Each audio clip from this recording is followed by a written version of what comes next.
Dia mengalami kecederaan. Katul Anwar Jalil. Pengarah Sabah FC, Muhammad Johwit.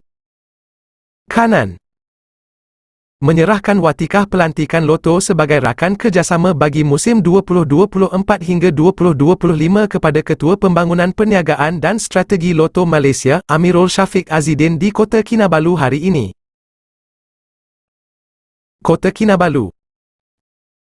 Sabah FC meneruskan kerjasama dengan jenama sukan terkemuka, Loto sebagai penyedia jersey pasukan bagi mengharungi kempen Liga Super bermula Mei depan.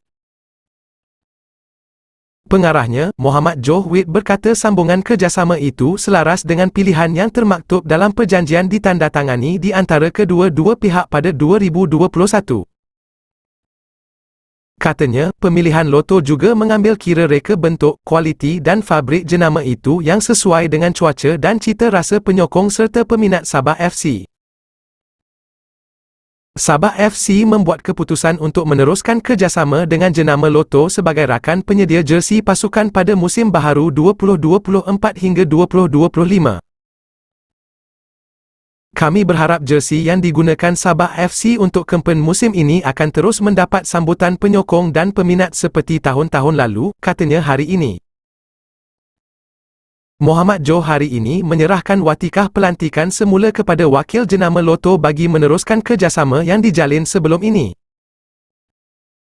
Sementara itu, Ketua Pembangunan Perniagaan dan Strategi Loto Malaysia, Amirul Shafiq Azidin berkata pihaknya teruja untuk meneruskan sokongan mereka terhadap Sabah FC. Sejak Datuk Ong Kim Swee dilantik sebagai Ketua Jurulatih Sabah FC pada hujung 2021.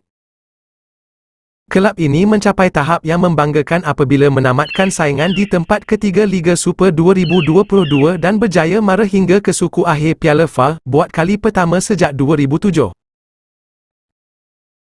Sabah FC juga berjaya menamatkan saingan di tangga ketiga Liga Super dan mara ke suku akhir Piala FA, suku akhir Piala Malaysia dan separuh akhir Zon ASEAN Piala AFC 2023, katanya.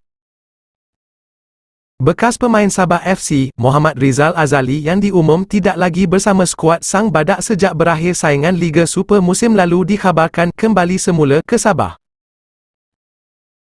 Ia berdasarkan kehadirannya pada sesi latihan pemain Sabah FC di Padang Persatuan Bola Sepak Sabah SAFA dekat Kompleks Sukan Likas di sini semalam.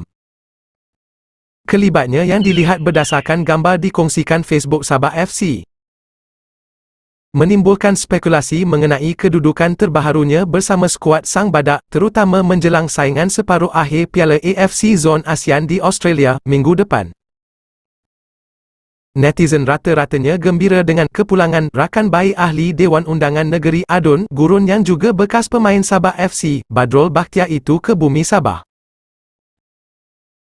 Mereka menyifatkan kehadiran Rizal dan seorang lagi pemain yang sebelum ini dikhabarkan tamat kontrak pinjaman bersama Sabah FC, Daniel Ting, sebagai berita gembira kepada penyokong bola sepak Sabah. Ada juga yang mengandaikan kehadiran mereka adalah untuk membantu pasukan Sabah FC menghadapi saingan MacArthur FC pada separuh akhir Piala AFC Zon ASEAN di Australia, yang dijadual Selasa depan. Nama kedua-dua pemain itu dikatakan memang sudah tersenarai untuk perlawanan Piala AFC bersama pasukan Sabah FC. Tidak kurang juga yang meluahkan harapan agar kedua-dua pemain itu terus bersama Sabah FC, bukan saja untuk perlawanan Piala AFC, malah dalam saingan Liga Super yang dijadual bermula Mei depan.